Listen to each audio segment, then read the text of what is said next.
Good evening, everyone. Thank you for coming to one of the final sessions of these last 2 days. I think in many respects, we left a very good session for the final. I'd like to first introduce myself. My name is Jerry Veltri. I'm the Chief Mission Officer at St. Vincent de Paul, Georgia. And I will turn it over to our panelists. But before we do, let's just start in prayer. So in the name of the Father, and the Son, and the Holy Spirit.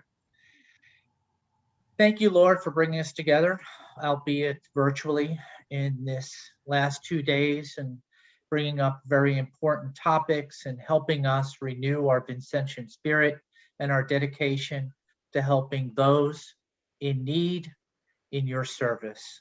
So, again, my name's Jerry Veltri. This is one of the final sessions of the last 2 days. I hope you found it very valuable. I heard many different themes resonating throughout, like getting back to basics, like the importance of spirituality, how do we regroup after COVID?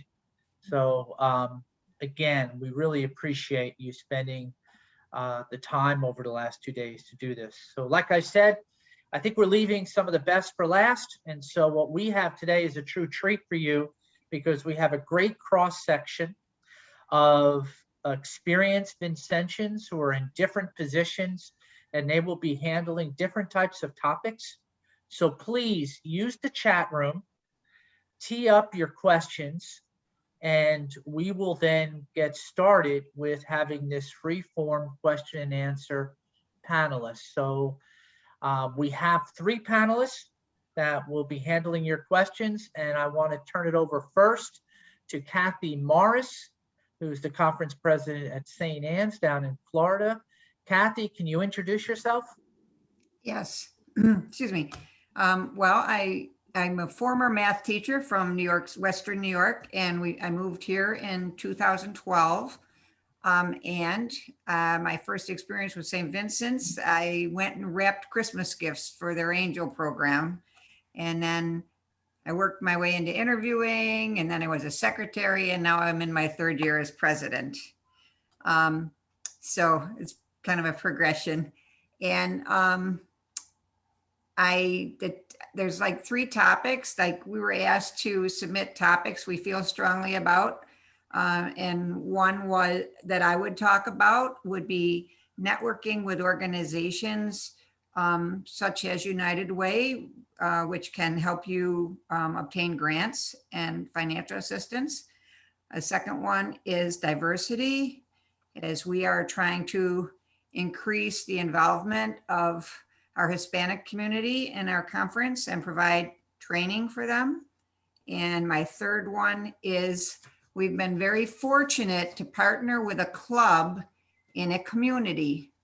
And I would address that a little bit. The club is in the Sola Vida community here, which is about 15 or 20 minutes from our where our pantry is.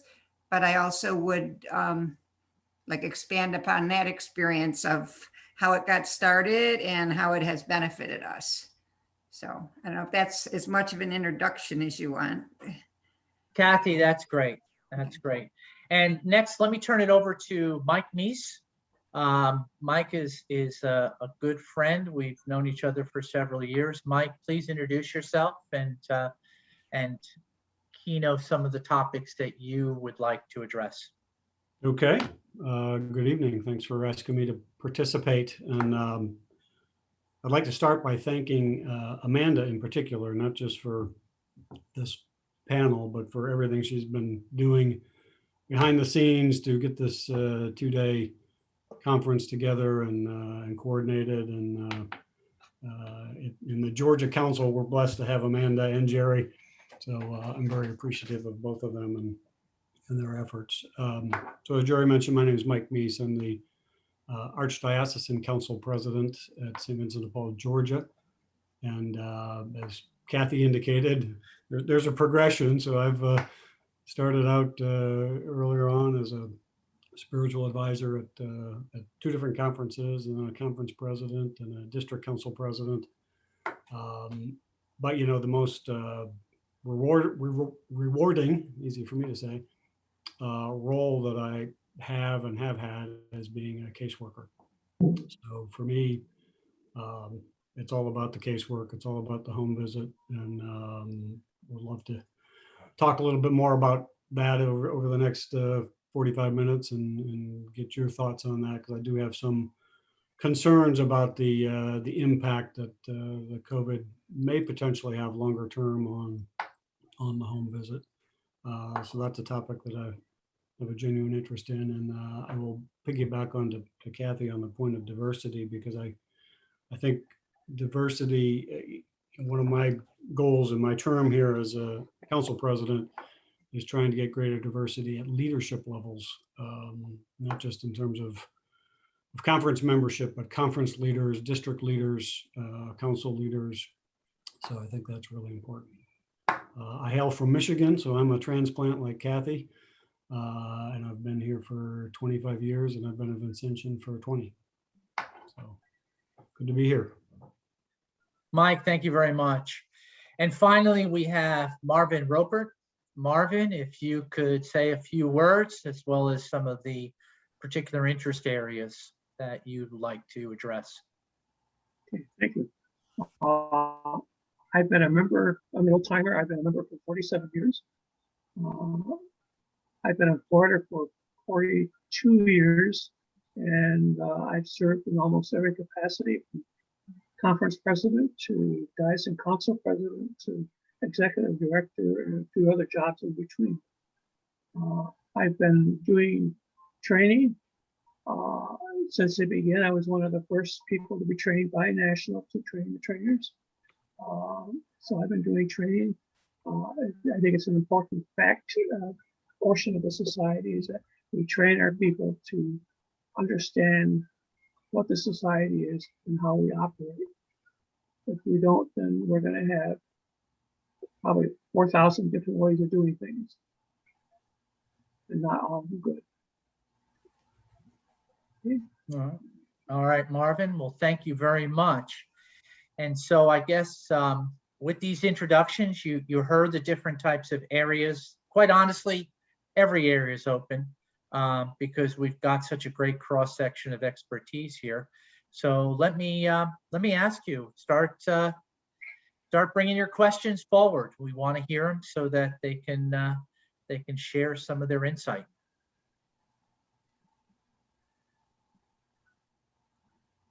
And Amanda, I mean, we can do chat room, or if you want, we can open it up to audio if you I'd think. recommend it's a small enough group. Let's just let everybody pipe up if they have a question. Yeah. Yeah, smaller than what we expected. So, yeah, So let me kick it off. I'm going to ask a question for you guys. Either one can. Have you had any thoughts now that people are starting to kind of get together? Any thoughts on innovations around recruitment? I know that I've been out there visiting with a lot of different conferences and districts, and that has become a common theme of how do I get back out? I know we have the invitation to serve, but you know, could I ask for each one of you, Marvin, Kathy, and Mike, your thoughts on recruitment and whether, you know, you think there might be some innovation here, or is it, let's stay the course of what we're doing? Kathy, you first. Yeah, I'm going to talk about my club connection then. Sola Vida is a large community, and right now we have quite a few volunteers that come and help us from there with the food pantry. But what started was like just a handful, 4 or 5 of them decided to try to get approval to have a club in Sola Vida. And their club is Sola Vida Friends Helping Neighbors in Need. So they started this club, recruited members, and they do things for us. They'll have fundraisers, like there's a Mardi Gras party. They set up a hot dog stand. They've collected books for us to give kids at Christmas, but they do about every other month from October to May, they do a food drive because they have a farmer's market there. They do a food drive at the farmer's market, and they put out collection jars for us. But every time they do something for us, they also hand out our materials, and they have sheets there for volunteers to sign up. And I couldn't tell you how many of our current volunteers started from there. Huh. And so they're like really promoting us in their community.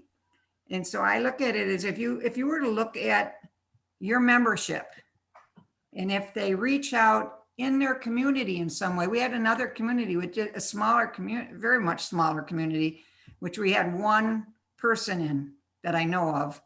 And she posted something about St. Vincent de Paul. And then that community did an Advent food drive for us. And now we've got another community where a former president lives. They do like a baby shower and collect baby items. So it's kind of like trying to activate, where your members live. Are they willing to try to just get interest in St. Vincent de Paul, whether it's be posting something in a clubhouse or networking with people or whatever? But they have provided a lot of funds from us they actually, because of that club, other clubs in the community have raised funds for us. Or like a pickleball club had a raffle to raise money for us. So it's like they use Nextdoor, they use the newsletter from the community to get the word out. If we had somebody like with a house fire, they put information out on Nextdoor and says, can anybody donate stuff for this family that lost their house? So it's like they're a big supporter for us. And we work with the church too, like we have collections and we get the poor box and that stuff. But the relationship with that club has boosted our finances tremendously. Uh-huh. Well, that's great. And again, it's part of our whole principle that we're part of a bigger ecosystem of caring, right? So that's great. Marvin, did you want to add anything regarding recruitment?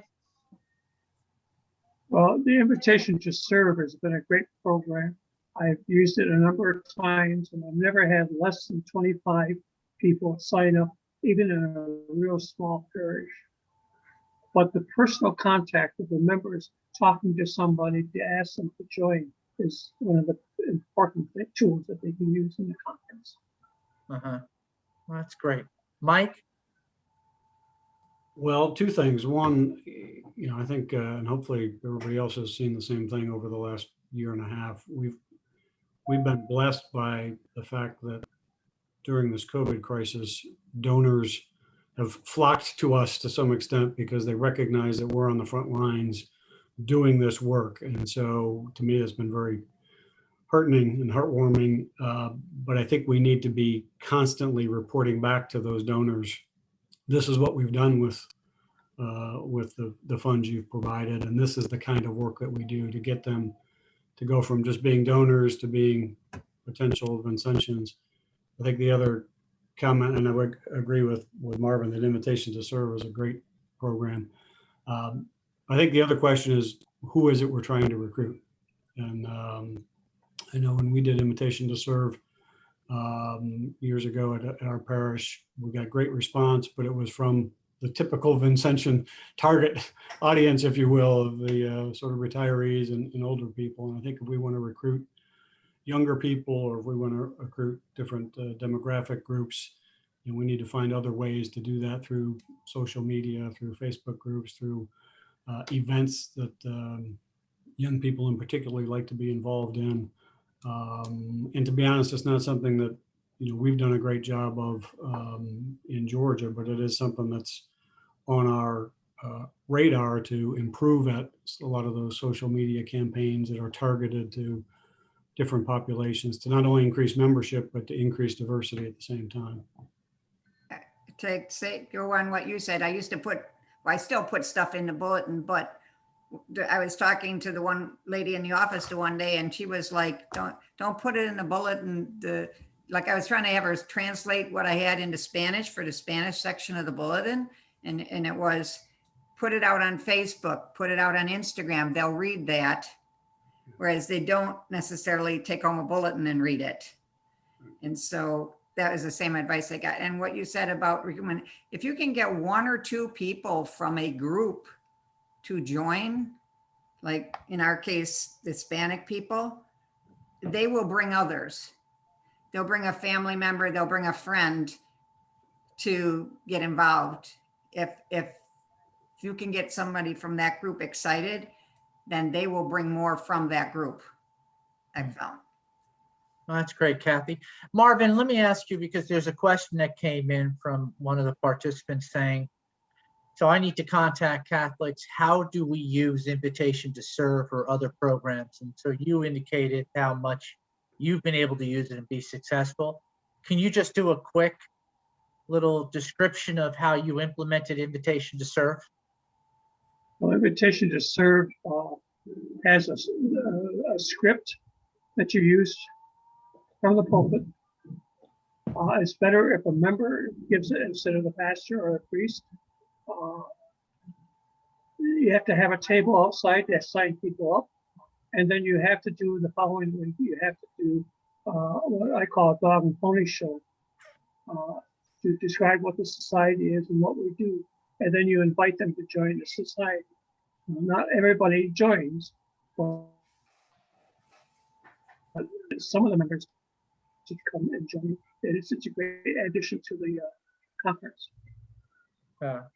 So there's, to finish up on that question, there is a program, there is a multiple step and basically a step-by-step process that you can utilize 100% or deviate from. And so Sally, who asked the question, Sally, I would just say, we'll circle back with you on the specific program and get you the materials and then meet with you one-on-one on how you can best implement it for your conference. So, Barry, I don't know whether it's worth, because I think the Invitation to Serve came out of national, or is that a? It's a national. it's a national program. So, I don't know how long ago it was developed, and I don't know whether we ought to look at tweaking it for potentially different populations or different, as I said, you got to target who is it you want to recruit. I mean, maybe if we were trying to recruit younger members, maybe Invitation to Serve needs to be tailored a little bit differently than it is now, or it may be time to refresh it if it hasn't been in a long time. I don't know, maybe it has been. Yeah, no, I agree, Mike. I mean, it's a guide, right? You then have to apply it to your particular situation. But we actually, interesting, we had one of our conferences who started implementing it right before COVID, and it was almost, it was a blessing, because right when COVID hit, she was able to get about 5 or 6 new recruits who were able to handle the additional increase in caseload. But you're right, Mike, everything's a guide. You then have to, bring it into reality, right? And apply it to the specific situation. It'd be interesting, I don't know, Kathy, if you used, because you're big into diversity and you're talking about how you brought some folks, I believe, from the Hispanic community in. Did you utilize Invitation to Serve? No, Okay. I don't really know how I think the way we got the first ones in is offering English as a second language classes, maybe.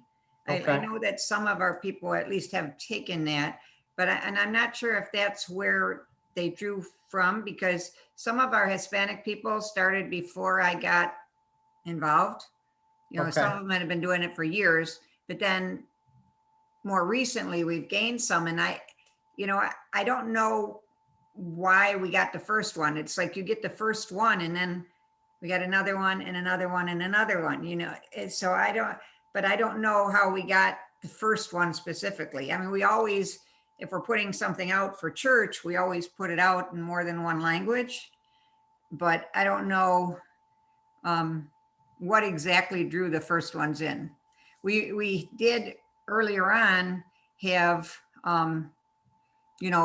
recruitment events in church, but we haven't done that for a while because we just haven't had to do that recently.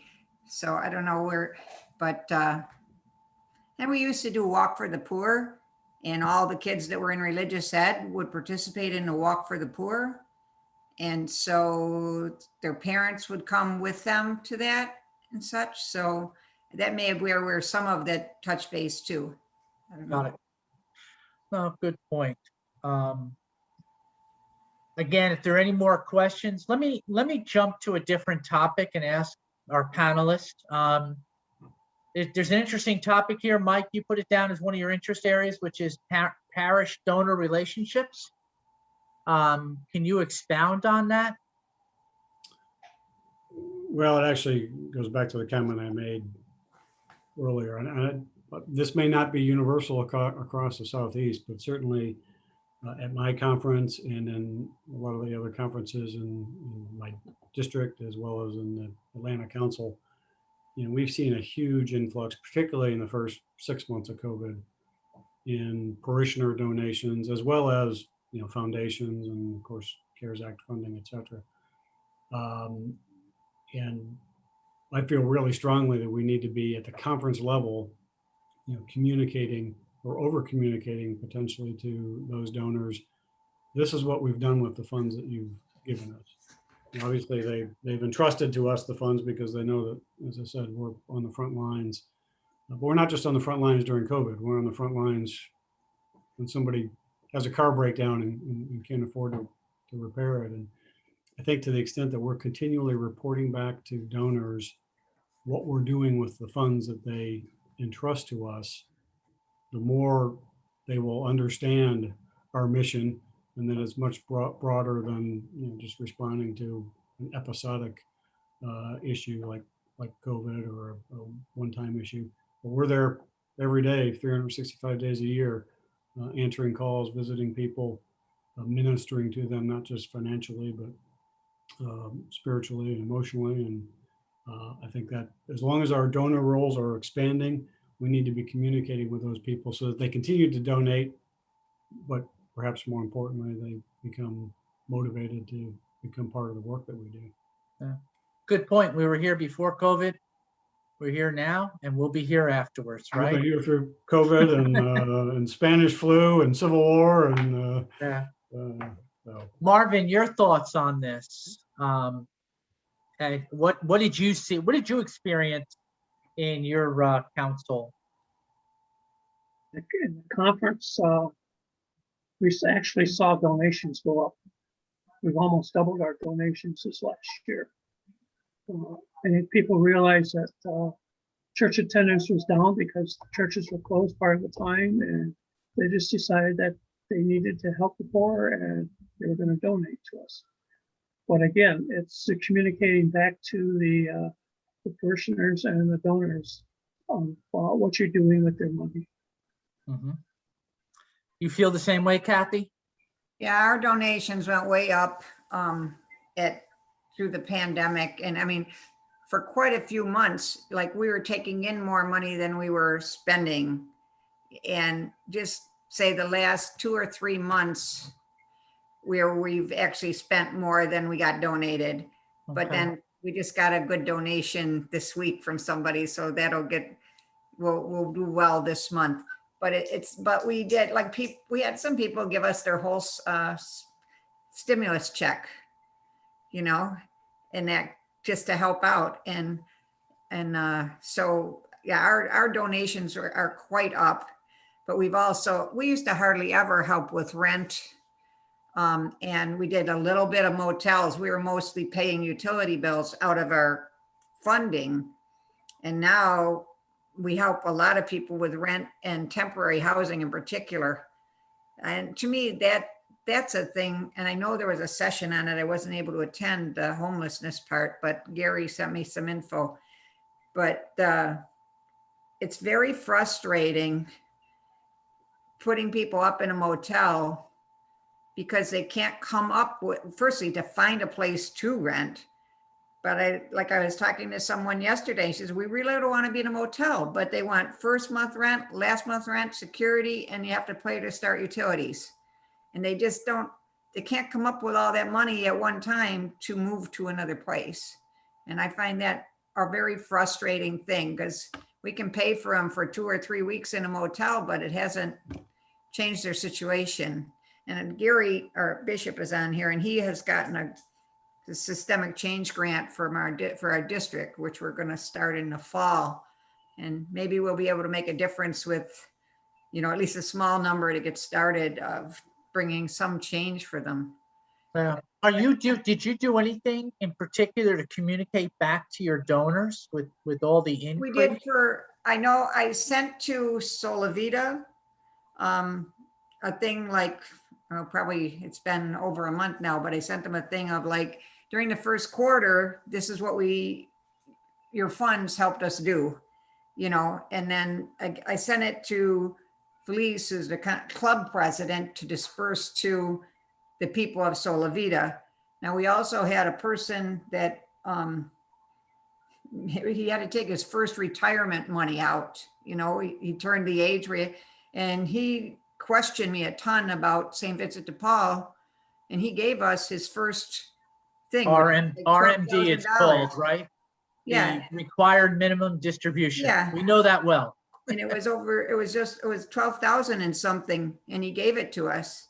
So I sent him a little while ago, I sent him a thing, just so you know, during January, February, and March, this is what we did, and let him know how we were using his money. So, but I did write a note down, because these ones that are, doing these food collections, or whatever in their communities, I should send one to them too more often, probably, just to encourage the continuation, like getting more thank yous out there and that include what we're doing instead of just thank you, Yeah. So.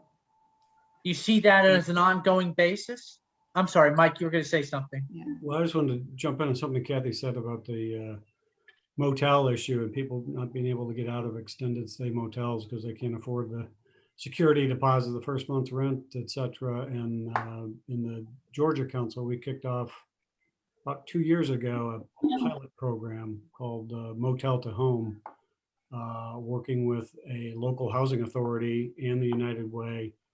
And it has been quite successful, and we're trying to expand it out to other areas, but we're actually partnering with apartment complexes in the local area to get them to accept these people that don't have the right credit history. We're funding, in many cases, the security deposit, the first month's rent, through grants through the housing authority or through United Way, and we're assigning caseworkers as mentors to those people who are moving from extended stay to apartments, sometimes for the first time.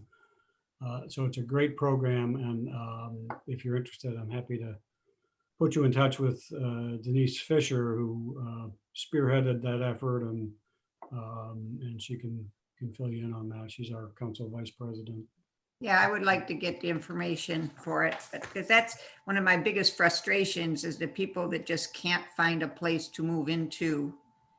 Yeah, and it's very frustrating.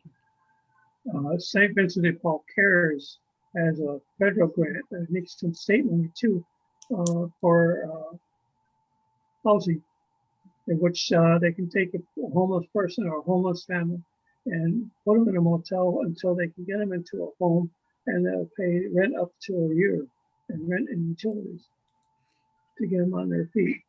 I think That's all federal money. Our problem here, like we did have a family go through St. Vincent de Paul Cares, and I believe they put them up for about 4 weeks in the motel so that they could get some money saved up.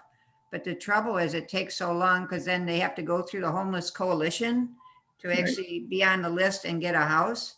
And so this is probably like at least 2 months into the thing. The woman that's involved in the family told me that I think yesterday or the day before, they were finally having their meeting with someone from Homeless Coalition.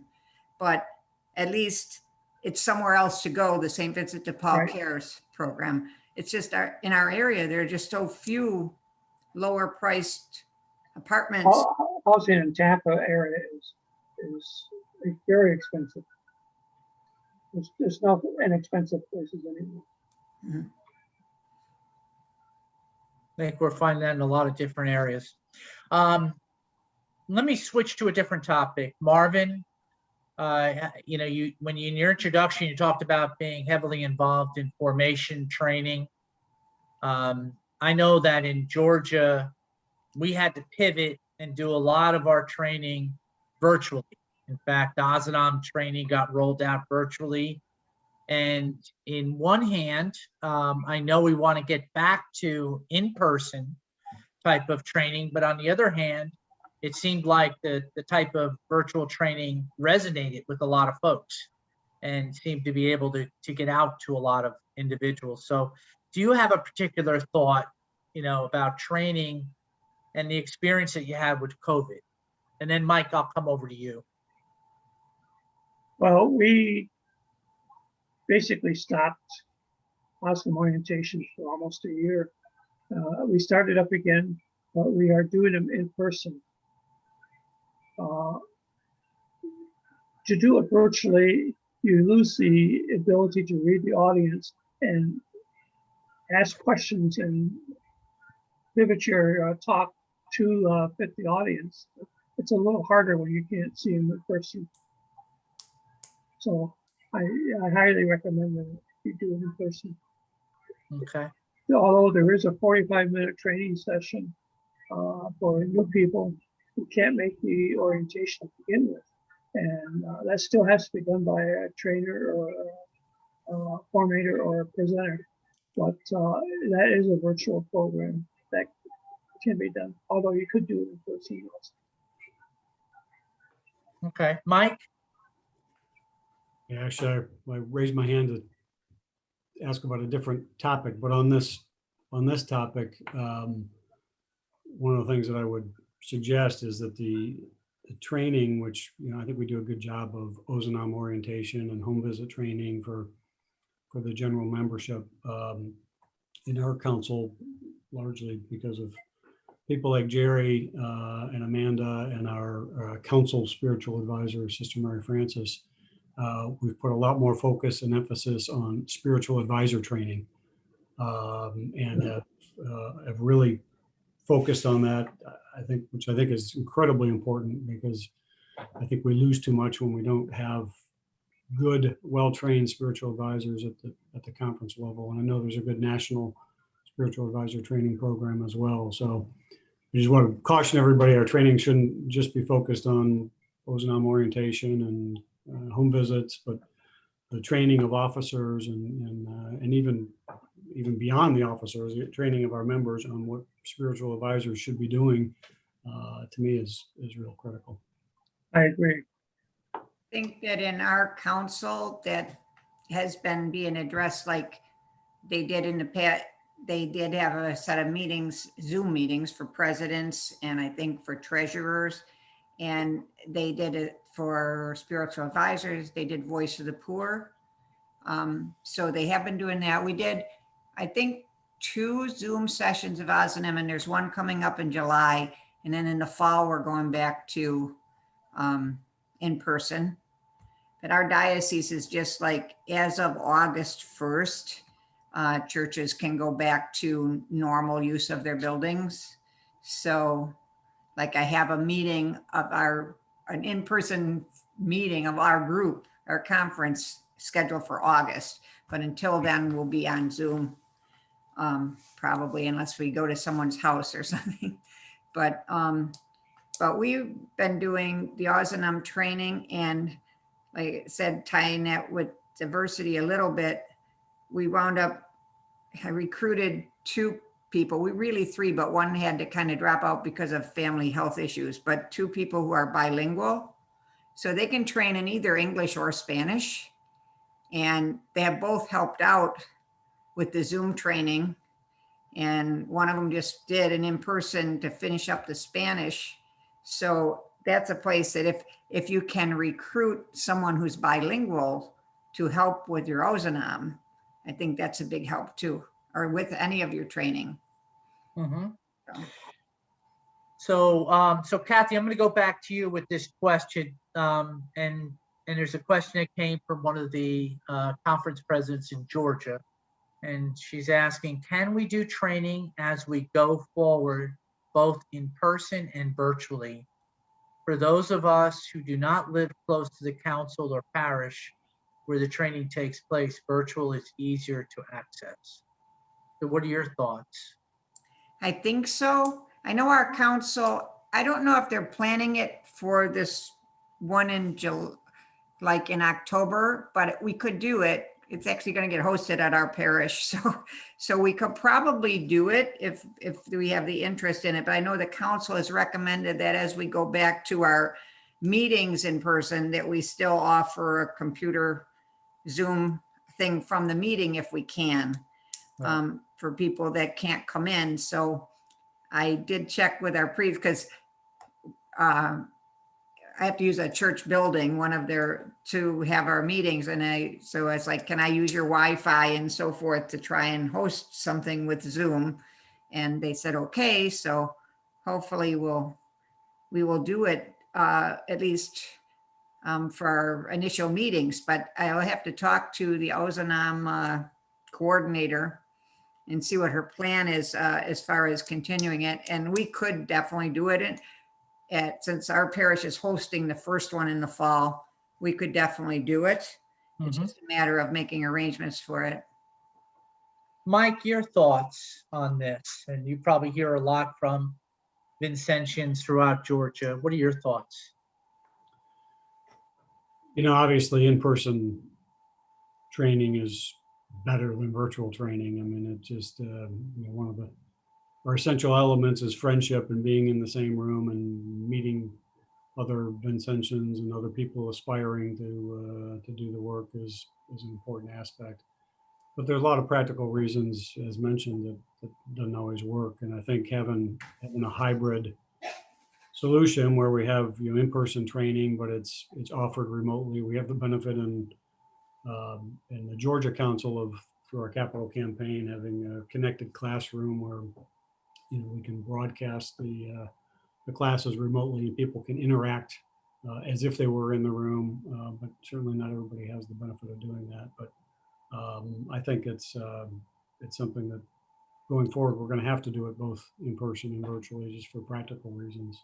I think that you're right from the standpoint. Like right now, I have a volunteer that just came back from not way before, and she's immunocompromised. And so like she's only coming in to help in the food pantry, like bag food, when there's a very limited number of people there, and requesting that everyone wear a mask because of her health concerns. And so she's probably not going to come to a meeting, but could attend on Zoom. And I see that. And also Polk County, the percentage is terrible for the number of people that have been vaccinated. So that's a concern, for some people. I think the majority of our Vincentians probably have been, but I can't tell you that they all have, because I don't think they all have. But the last time I knew, it was like in the 30% for our county. So I don't, offering a hybrid is probably a good idea for our area. Okay. Kathy, thank you very much. We've got another question, and it's, I'd like to hear comments on strategies and tactics for recruiting diverse populations for membership and leadership positions in conference. We have a large Hispanic community at our parish and need to increase the involvement of people in this community in our conference. So Kathy, I know you put down diversity as one of your areas, and I'd love to get you to kick off the discussion. One thing, someone that I have in my conference that's bilingual, she's a former teacher, very interested in what's going on in the world. I asked her to be our voice of the poor. Then I said, do you think you would want to do it for the district too? Because it's the same basic material, and she agreed to it. But having her there as a bilingual person, she's always encouraging, like if we're doing something, like she said to me, can't we get the minutes out in Spanish? And so we are into our second month now that we've sent out our minutes to whole membership in English and Spanish. And like at the district meeting, if we're planning to do something, are we going to be able to provide something in Spanish too? If we want the people of the Spanish community to join us, we have to provide something more for them, for the ones that really don't have that good of a grasp of English yet. And I have, my ones that come and help us at mobile food pantry, a couple of them one of them has decent English, two of them have very little English. I stand with the one lady with my phone and type something and hit Google Translate and she gets it, and that's what we do to communicate back and forth because I don't speak Spanish. But if you can get someone involved that's bilingual and in some kind of a leadership position, and I love having Rosalba be the voice of the poor position because she really identifies with our Hispanic population that is suffering. And so she keeps pushing for how could we make this more available to the Hispanic community. So that's how, she's my impetus to make sure I keep going, to say, okay, say if we have another retreat, I'm going to push for our district to have some sessions in Spanish and try to get some of our Spanish speakers to attend it. And maybe they can bring a friend and that friend will decide to join us. So that's how I see it. If you can get somebody. It sounds like you need a leader. You need somebody to point person and actually put them in some kind of a leadership position. Yeah. That they could be the Pied Piper to bring the rest in, right? Yeah. That's what I think. And she can communicate both with me and with them. So it's excellent that she's in that position for me. That's great. That's great. I was going to say, I don't have any more questions in here, but we do have about 10 more minutes left. Does anybody want? Can I throw out something, Jerry? Oh, sure, Mike. I'd love to get other people's take on this. I mentioned briefly in the beginning that I've got some concerns, some lingering concerns about post-COVID. And one of them is that, I don't know whether everybody else outside of Atlanta has had this benefit and challenge, but in Atlanta, we've been the beneficiary of a large number of, in many cases, very large CARES Act grants from local municipalities, from counties, etc., which has been a blessing in that it's allowed us to serve so many people with much more assistance than we could have otherwise.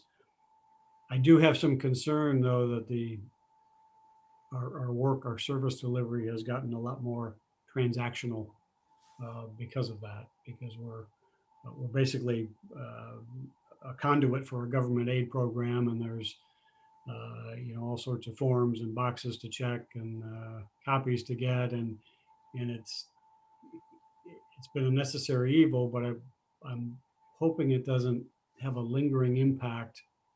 I hope all of you heard Tim Williams' presentation on the home visit, and even Deacon Jeffrey Montgomery focused on that a lot in his spiritual reflection, and Ralph did too. And the whole focus of what we do is not just providing that financial assistance. It's being a friend to our neighbors in need. And I know just from my perspective in administering some of these programs, it's been very transactional. And so I'm curious whether other people have concerns about that longer term, whether it's maybe changing the nature of what we do, because our mission isn't to be a conduit for government aid programs. Our mission is to take sacrificial offerings of our parish members and go out to our neighbors in need within the parish community and beyond the parish geographic community. And so I'll just open that up to comments. Does anybody else share that concern? I think you're right.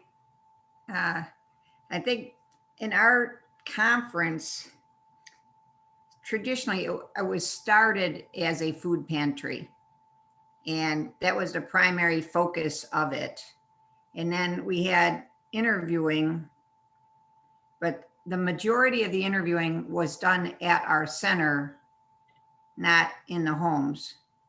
And part of my challenge as we move forward is to get more people going out to homes. But like I said, in our situation still, there's a heck of a lot of people that aren't vaccinated or anything in our area. So it's people who are vaccinated and are willing to go will be where we'll be at for, I think, quite a while in our area. So, I see us as trying to, we're going to totally change because we've been doing a mobile food pantry and then doing stuff via phone, computer, and so forth to try and help people with their bills. So we're going to go back into our building, but I think what we're going to do is kind of do the food section as a more of a quick thing like mobile was, but at the food thing, be asking them, do you have some other needs that you'd like to discuss? And would you rather do a home visit, or, how would you like to do it, kind of thing, to try and develop some more meaningful meetings coming out of the pandemic. And so we'll see what happens, because we're going to be what I would call a transition period for a while as we stop mobile pantry 1st of August because of the diocesan thing, to try to get back to normal and then go from there. But we'll be transitioning between, okay, we can give you food, but how else can we help you? And that's where our meetings will start taking place again. Hmm. And Thank you, your Kathy. question there, we have a poor box in our church. I agree. Stay away from the government money if at all possible. I have to apologize. We had a thunderstorm outside and we lost power. So I was dropped out. We lost for a you. We while. lost you for a little bit, Marvin, but Yes. you're back. Took a few minutes to get back on. Yeah, I mean, I agree, Mara. I think we've got to, obviously COVID was a unique situation, and we are uniquely positioned to help in the administration of some of these programs. But to me, going forward, that's not our sweet spot, administering government programs and being a conduit for government programs. It doesn't really allow us. One thing, Mike, one thing that I did find out of it, like some of the people that we helped with a grant wound up coming back to us and trying to work with us to take care of other needs, like after the grant, maybe a month or 2 months or 3 months later, so the grant was the start of a relationship with those people. Right. Yeah, that's a good point. Well, and the question is, how much will these grants be reoccurring, right? We got caught in a very unusual situation, and quite honestly, we had to react very quickly.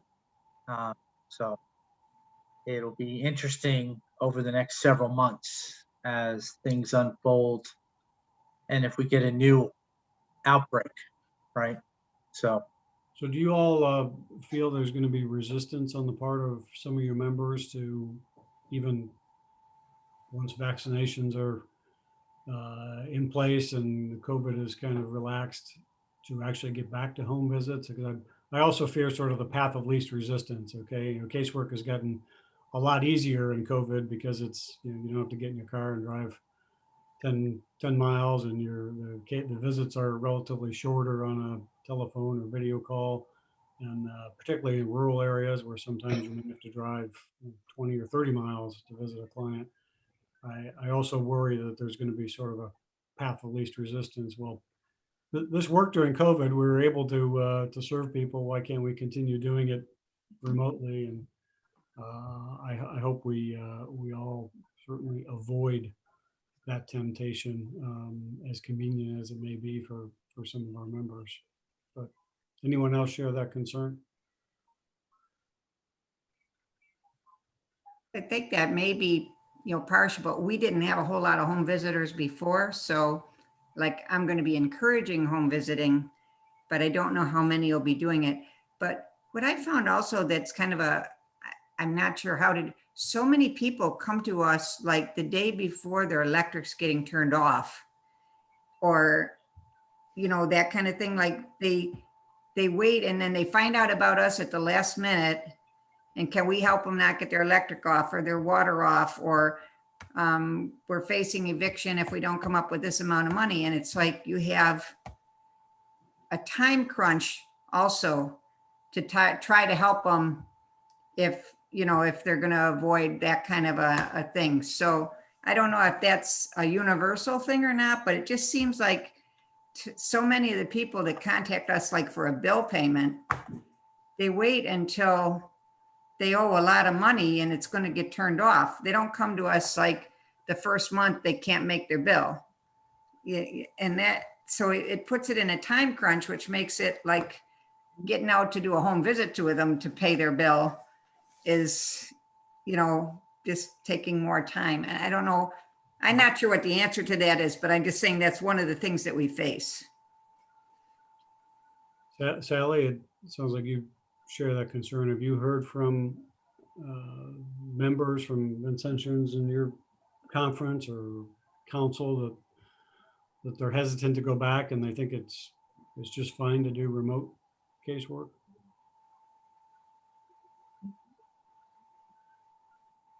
It's in our area, it varies from conference to conference. Some are willing to go back and some are starting to do home visits. Others are waiting until who knows what. Yeah. But we have to get them back into the home, doing home visits. That's the core of our society. That's what we do. Yeah, well, I think it seems, I see Mike's comment and Sally's comment. I would encourage all of us as leaders in the society to try to discourage to whatever extent possible the inertia perhaps created by the remote visits, because it's again, if you heard Tim's talk today on the home visit, I mean, there's so much more, not only on behalf of the client, beyond just the financial assistance, but so much more for us in terms of our spiritual growth and development and what we get from those visits that really should be resisted at all costs to continue with remote visits beyond necessity. And I do worry about it. So I hope my worry is ill-placed. Well, thanks, Mike. I appreciate it. And Kathy and Marvin, thank you very much. We're at the top of the hour, and I believe we allocated the 60 minutes. So thank you all for participating. And obviously, this is just can always be a continuing. We all know each other. We're all part of the family. So what I'd like to do is just ask that we finish up with a prayer to our patroness, Mother Mary. So, Hail Mary, full of grace, the Lord is with thee. Blessed art thou amongst women. Blessed the fruit of thy womb, Jesus. Holy Mary, Mother of God, pray for us sinners, now and at the hour of our death. Amen. You guys have a blessed day. Just keep on fighting the good fight. Keep on helping our neighbors in need. And God bless you all. Thank you. Thanks, everyone. Thanks, Amanda. Thanks, Jerry. Yes, Amanda. Thank you very much. Thank you, everyone. Have a good evening.